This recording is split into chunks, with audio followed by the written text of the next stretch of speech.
Hello everyone, welcome to my channel. तो देखो, आज हम लोग क्वेश्चन डिस्कशन करना है pair of linear equation in two variable.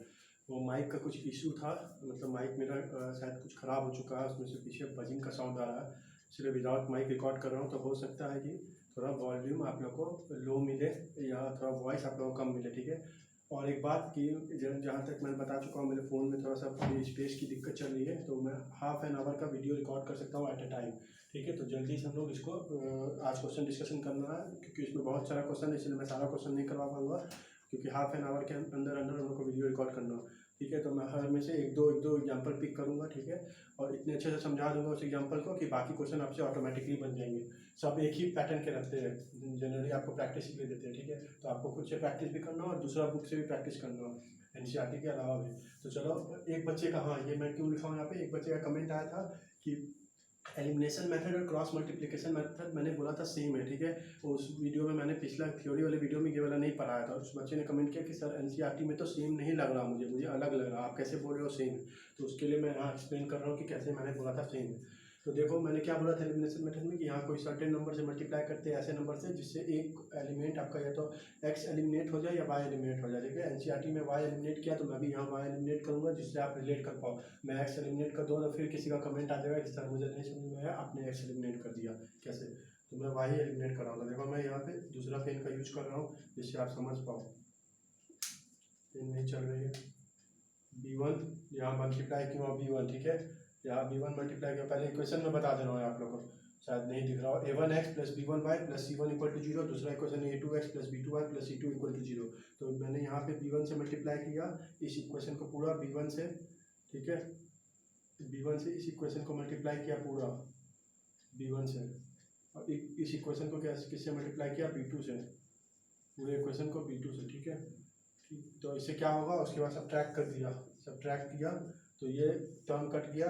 यहाँ पे क्या आपका बचा, a1 b2 x minus b1 a2 x, ठीक है, इक्वल टू, यहाँ क्या बचा आपका, अगर x कॉमन निकाल लो आप, ठीक है, माइनस b1 a2, अगर x कॉमन निकाल लो आप, ठीक, तो इक्वल टू यहाँ पे क्या बचा, दिस माइनस दिस। तो आप यहाँ पे लिख सकते हो b1 c2 minus b2 c1। कैसे लिखा मैंने, माइनस था यहाँ पे आके प्लस हो गया ये, और यहाँ पे प्लस था माइनस हो गया, ठीक है। तो x का वैल्यू आप क्या लिख सकते हो, यहाँ से देखो b1 c2 minus b2 c1 upon में a1 b2 minus b1 a2, ये लिख सकते हो, ठीक है।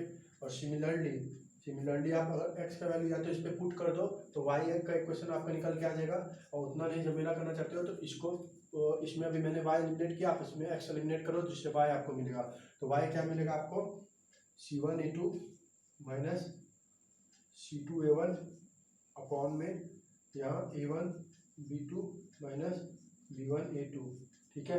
ये मिलेगा आपको y की वैल्यू। तो x और y की वैल्यू मिल गई आपको। तो एनसीईआरटी में क्या उन्होंने लिखा है, ये तो लिखा ही है, इसके बाद यहाँ से तो आपको क्रॉस मल्टीप्लिकेशन नहीं समझ में आ रहा, तो वहाँ उन्होंने लिख दिया ऐसे कि x यहाँ दे दिया है x अपॉन में मैं यहाँ पे ऐसे लिख सकता हूँ, देखो क्वेश्चन को ध्यान से देखना, मैं क्या लिखने वाला हूँ।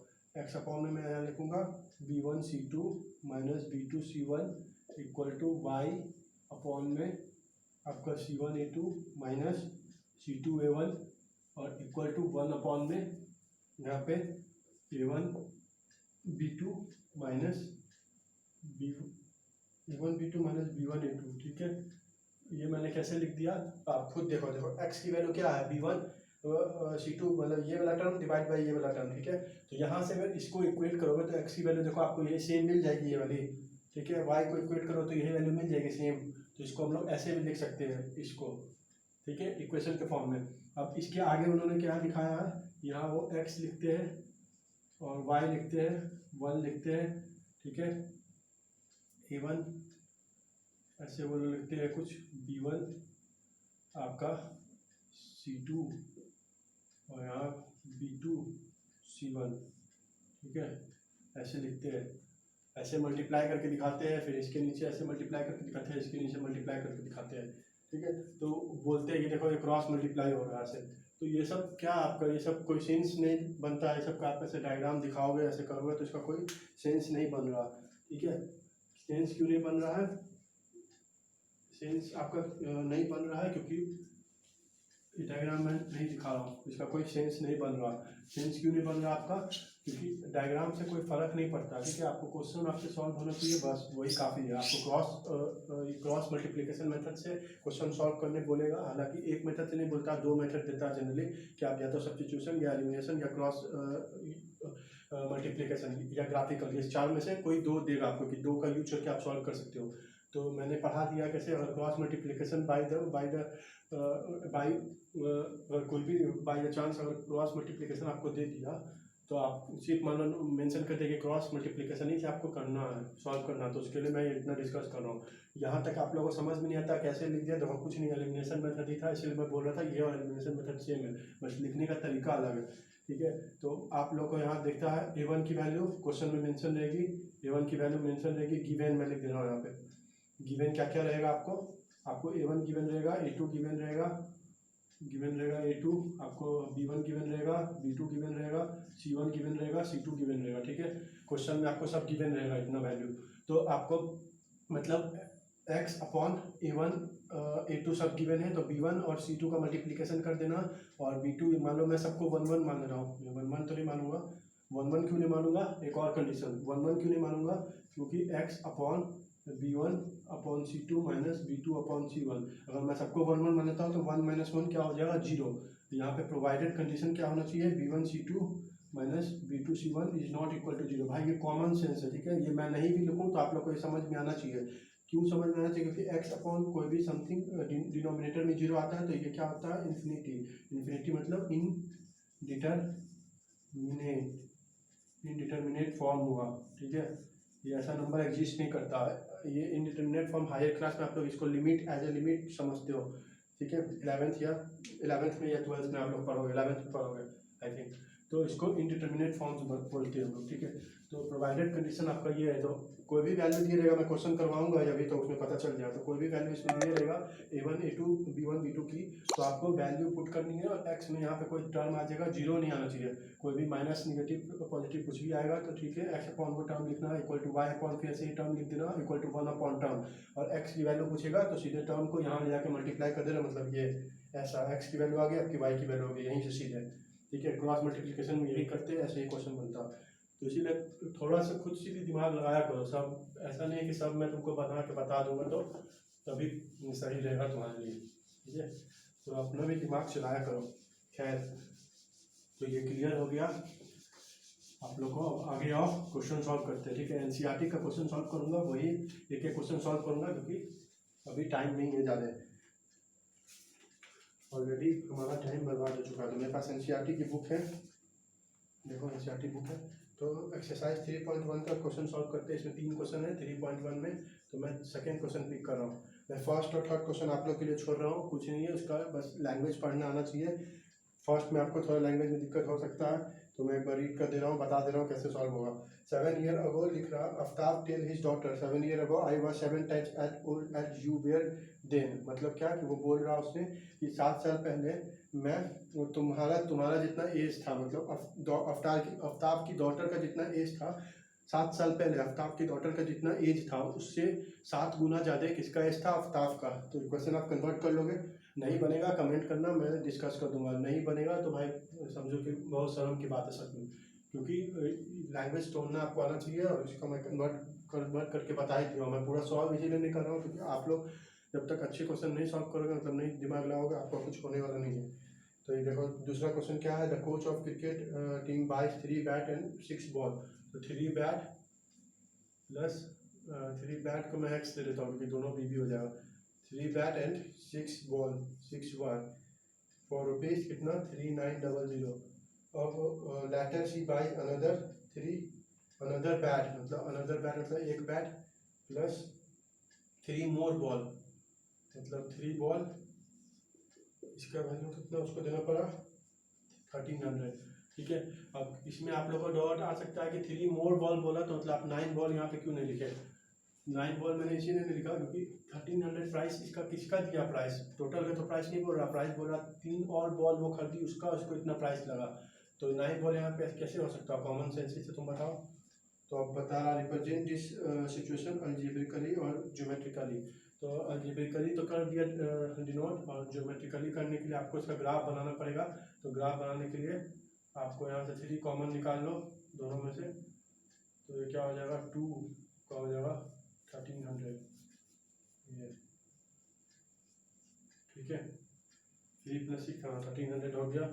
तो आपका हो गया, यहाँ से ग्राफ बन जाएगा। 1300 हो गया तो आप ग्राफ बना लो सिंपल। एक्स वाई प्लेन पे ग्राफ बन जाएगा ना भाई, एक्स वाई प्लेन पे एक्स की वैल्यू आप अगर पहला इक्वेशन का ग्राफ कैसे बनेगा, वाई की वैल्यू 0 करोगे, एक्स आएगा 1300, वाई 0 पे एक्स की वैल्यू आएगी 1300, ठीक है। और एक्स वाई 0 पे एक्स की वैल्यू 1300, और एक्स 0 पे वाई की वैल्यू 1300 बाई 2 मतलब 650, ठीक है। और तो ऐसे कहीं जाएगा लाइन का इक्वेशन, इस पहला का इक्वेशन है, पहला लाइन।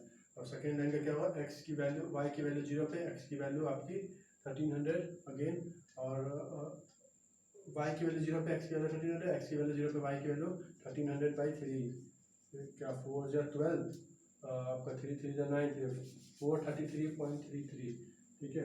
433.33 समथिंग यहाँ कहीं आएगा, ठीक है। तो ये ग्राफ आपका ऐसे जाएगा कहीं, ऐसे कहीं जाएगा। तो आपका ये सेकेंड ग्राफ, ठीक है। थोड़ा आप अच्छे से बनाना ग्राफ पेपर पे, तो सही एग्जैक्ट वैल्यू आ जाएगी आपके पास। तो ये हो गया। चलो एक्सरसाइज अब 3.2 पे बढ़ते हैं। वो दोनों आप लोग कर लेना, खुद से आसानी है। अब 3.2 का सॉल्व करते हैं। पहला क्वेश्चन में 2 है तो 1 सॉल्व करूँगा, अगला आपको खुद से करना। तो if the 10 student of the class 10 took part in a mathematics quiz, if the number of girls is 4 more than the number of boys, find the number of boys and girls took part in the quiz। तो 10 girl total किए, तो मान लो x + y का value 10 है कि 10 girl किए। If the number of girls is 4 more than number of boys, तो नंबर ऑफ मान लो बॉयज x है और नंबर ऑफ बॉयज, ठीक है। नंबर ऑफ गर्ल्स क्या है, y, नंबर ऑफ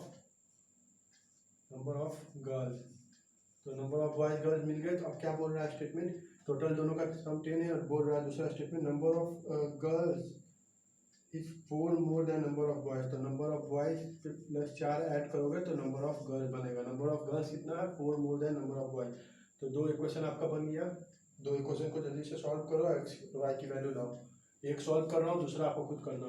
तो यहाँ से क्या होगा, x - y = -4, x + 4 = y था, तो x - y = -4। आप ऐसे लिखो यार, चलो इसको नोट कर लेना, ठीक है। यहाँ दोनों लिखना ताकि इजीली सॉल्व हो जाए। x + 4 = y, ठीक है। तो यहाँ लाओगे तो आपका होगा -4 और यहाँ होगा -y, दोनों को ऐड कर दो तो 2x, ये तो सिंपली कट गया, ये आपका हो गया 6। x की वैल्यू आपकी आ गई 3, ध्यान देते रहना कैलकुलेशन पे, 3 आई, तो y की वैल्यू आपकी आई गई 7, ठीक है। सॉल्व हो गया। अब दूसरे क्वेश्चन का 3.2 का second question, on comparing the ratio compare करना और बताना है कि क्या है आपका, इंटरसेक्ट करेगा, पैरेलल है या कोइंसिडेंट है, ठीक है। कोई रेस कर रहा हूँ, नोट करते रहो भाई साथ साथ। तो रेशियो कंपेयर करना आपका, तो रेशियो पहला, इसमें भी 3 क्वेश्चन है, एक करूँगा सेकेंड वाला, बाकी आपको खुद करना हो।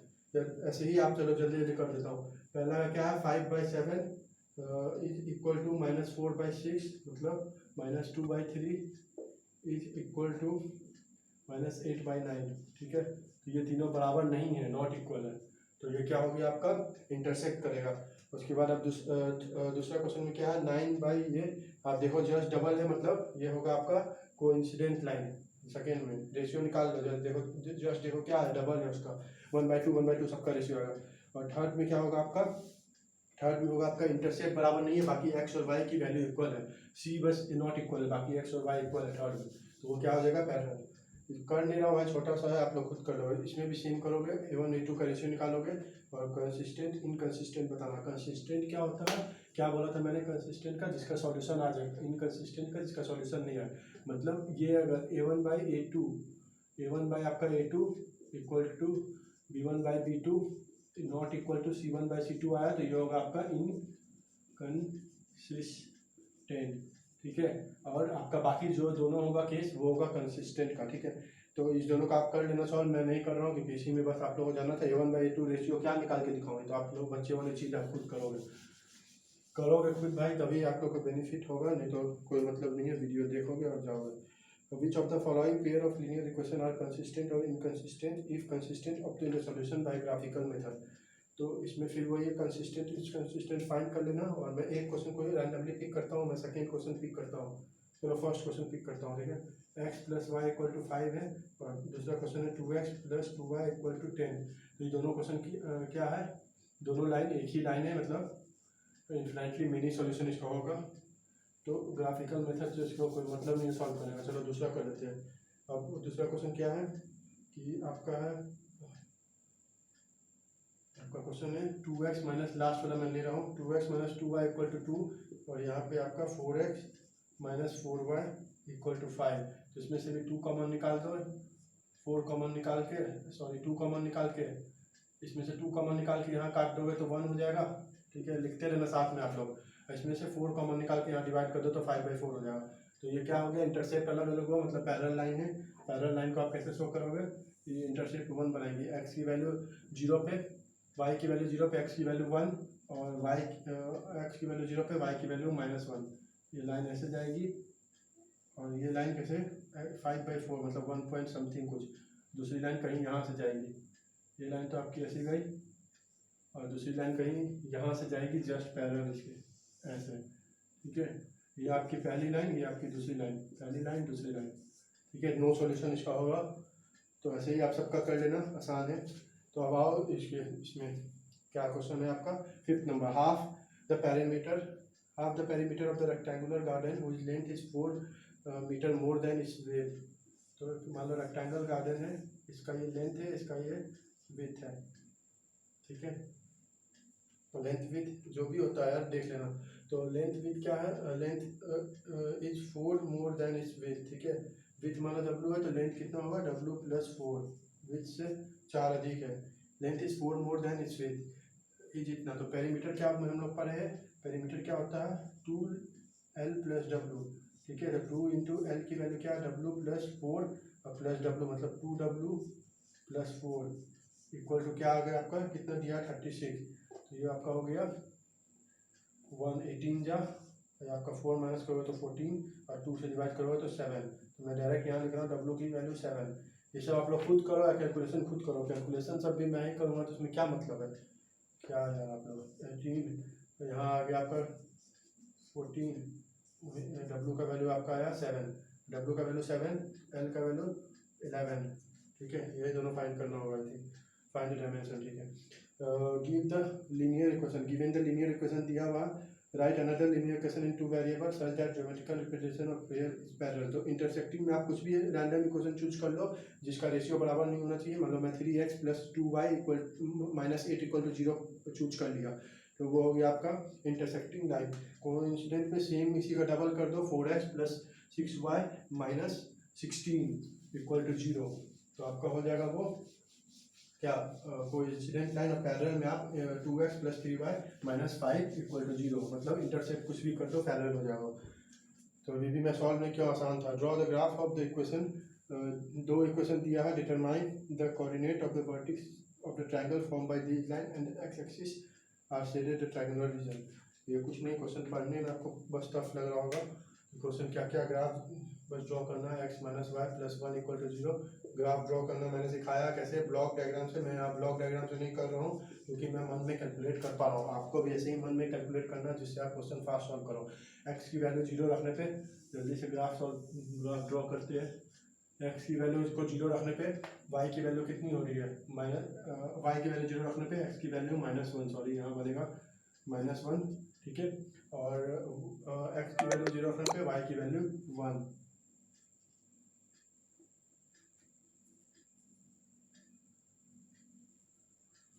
चलो स्पेस है, मेरे को लगा स्पेस खत्म हो गया, तो y की वैल्यू 1। तो पहला लाइन का इक्वेशन ये बन गया ऐसे, ठीक है। पहला लाइन का इक्वेशन गया। दूसरा लाइन का क्या होगा, x की वैल्यू 3x + 2y = 12 है, तो y की वैल्यू 0 पे x की वैल्यू होगी 4 आपकी यहाँ कहीं, और x की वैल्यू 0 पे y की वैल्यू आपकी 6, मतलब कहीं यहाँ पे 6। ये लाइन की इक्वेशन ये तो ऐसे गई आपकी पहली लाइन के दूसरी लाइन की इक्वेशन ऐसे कहीं आएगी। तो ये ट्रायंगल का रीजन हम लोग का बताना है। ये ट्रायंगल जो हुआ इस रीजन को शेड करना था, ठीक है। आपसे अगर वर्टेक्स पूछेगा, वर्टेक्स भी आप बता सकते हो 1 कॉमा इसमें 0 है 4 कॉमा 0 और यहाँ पे जो इंटरसेक्टिंग पॉइंट है वो दोनों निकाल सकते हो आप जो इसका सॉल्यूशन करके, ठीक है। सॉल्यूशन करके आप इंटरसेक्टिंग पॉइंट निकाल सकते हो। मैं यहाँ लिख रहा हूँ x कॉमा वाई। सॉल्यूशन आप करके आगे ऑप्शनल जब हम लोग एक्सरसाइज करेंगे तो उसमें क्वेश्चन है तो इससे आप एरिया भी बता सकते हो। उसका कैसे बता सकते हो वो सब डिस्कस करेंगे आगे, ठीक है। तो चलो ये एक्सरसाइज भी खत्म हुआ हम लोग का। अब एक्सरसाइज 3.4 तो इसमें क्या बोल रहा है, सब्स्टिट्यूशन मेथड से सॉल्व करना। सब्स्टिट्यूशन मेथड आप लोगों को पढ़ा चुका हूँ। सब्स्टिट्यूशन मेथड क्या होता है कि एक से निकाल के दूसरे में सब्स्टिट्यूट करना। मैं एक क्वेश्चन ले रहा हूँ, आप लोगों को बाकी सब करना। मैं फर्स्ट क्वेश्चन सॉल्व करूँगा, बाकी चाहिए है आपको सॉल्व करना। आसान रहता है ये भी। x plus y equal to 14 है और सेकेंड इक्वेशन है x minus y equal to 4। तो इस एलिमिनेशन से हालांकि जल्दी सॉल्व होगा क्योंकि कट्टे हुए दिख रहा है, लेकिन सब्स्टिट्यूशन से बोल रहा तो मैं क्या करूँगा, x की वैल्यू यहाँ से निकालूंगा। सेकेंड से क्या होगा 4 प्लस वाई यहाँ से निकाला और इसमें ये वैल्यू सब्स्टिट्यूट कर दिया। x की value 4 plus y equal to 14 2y equal to 10 यहाँ ले जाओगे तो y इक्वल टू 5, ठीक है। y की वैल्यू 5 इस इक्वेशन में सब्स्टिट्यूट करके x की वैल्यू लेते आऊँगा। x minus 5 equal to 4 x equal to 9, ठीक है। तो यह हो गया आपका सॉल्यूशन इसका। अब इसको विलेज करने दो। अब दूसरा क्वेश्चन पढ़ता हूँ। दूसरा क्वेश्चन क्या है, सॉल्व इक्वेशन दिया 2x plus 3y equal to 11 और दूसरा इक्वेशन है 2x minus 4y equal to minus 24। Find the value of m for which y बराबर mx प्लस 3। आपकी m की वैल्यू फाइंड करनी है। तो क्या है, पहला देखो 2x plus 3y equal to 11 है, आपका है 2x minus 4y equal to minus 24। जल्दी से इसको एलिमिनेशन मेथड लगाओ कि उससे इजी हो जाएगा आपका। प्लस हो गया माइनस हो गया, कटा आपका ये हो गया 7y इक्वल टू आपका 24 प्लस 7 25 प्लस 35। y की वैल्यू आपकी आ गई 5, ठीक है। y की वैल्यू आपकी आई 5 और x की वैल्यू आपकी कितनी आई 5। यहाँ से पुट करो तो ये हो गया आपका कितना 15 यहाँ पुट कर दो, चलो 20। तो ये हो गया आपका 2x minus 20 equal to minus 24।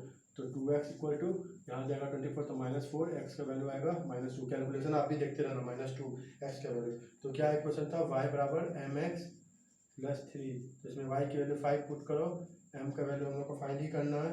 x की वैल्यू -2 मतलब -2m हो गया यहाँ, -2m प्लस 3, ठीक है। तो ये हो गया 2 और यहाँ पे हो गया आके 2 इक्वल टू -2m। तो m की वैल्यू आ गई -1। कैलकुलेशन देखते रहो आप, कॉन्सेप्ट में सिखा रहा हूँ, कॉन्सेप्ट पे ध्यान दो। कैलकुलेशन एरर होगा तो इसको रेक्टिफाई किया करो। ये भी क्वेश्चन सॉल्व हो गया। From the pair of linear equation for the following problem and find their solution bye substitution method.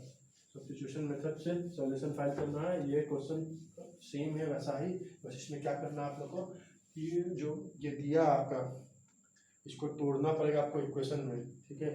तो फिर से वही मैं सॉल्व कर रहा हूँ। Difference between two number is 26, one of the number is 3 then the other find the difference between मान लो x और y के बीच का डिफरेंस है 26। इसमें से कोई एक नंबर बड़ा है तो बड़ा नंबर 3 टाइम्स द अदर। तो x की वैल्यू मैं ले लेता हूँ y का 3 गुना है, तो ये हो गया 2y इक्वल टू 26। तो y आपका हो गया कितना, यहाँ पुट करो तो 2y इक्वल टू 26, y हो गया आपका 13, y 13 तो x आपका 939, x का वैल्यू 39, ठीक है। ऐसे आप फाइंड कर सकते हो दोनों नंबर को। तो दूसरा क्वेश्चन भी इजी है और तीसरा क्वेश्चन भी इजी है जो करवा चुका हूँ। ईच कॉस्ट वाला लार्जर ऑफ 2 सप्लीमेंट्री एंगल एक्सी डेसिमल। दूसरा क्वेश्चन थोड़ा अच्छा है, देखना करके देखना, नहीं होगा तो कमेंट कर देना, मैं करवा दूँगा, ठीक है। तो ये 3 क्वेश्चन इसमें मैं भी बता दिया हूँ, बाकी 3 क्वेश्चन आप करना। फर्स्ट और मैं वो वाला बता दिया हूँ, वो भी पिछले बताया था ना, जैसे 7 + 6b equal to 318 field lighter जो 3 बॉल बाई की, बस आइए पिछले डिस्कस कर चुका हूँ थोड़ी देर पहले। अब देखो अगला क्वेश्चन क्या है, मतलब एक क्वेश्चन आपको सेकेंड सॉल्व करना है, इसमें आपको फोर्थ सॉल्व करना है। फोर्थ पर दिखने में बड़ा है बहुत आसान। फिफ्थ आपको सॉल्व करना होगा खुद से और सिक्स्थ में सॉल्व करता हूँ, रुको देखने दो।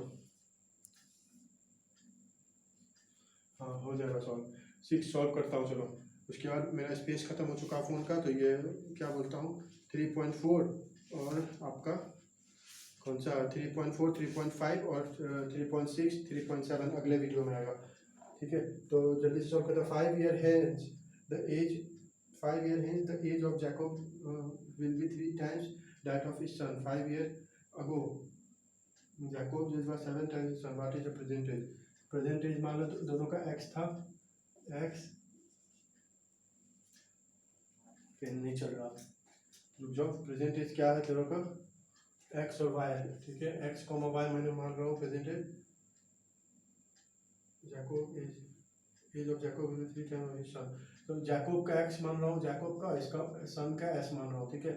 y का j और s ही मान लेता हूँ जिससे आसानी हो, जैकब और सन, ठीक है। तो 5 ईयर है मतलब j - 5 the age of Jacob will be 3 times of his son equal to 3 times s - 5, ठीक है। पहला इक्वेशन ये आपका बना। सेकेंड इक्वेशन क्या है, अभी से 5 ईयर अगो मतलब j + 5 equal to was 5 year ago, यहाँ पे हेन से तो प्लस होगा ना, वो मतलब माइनस होगा,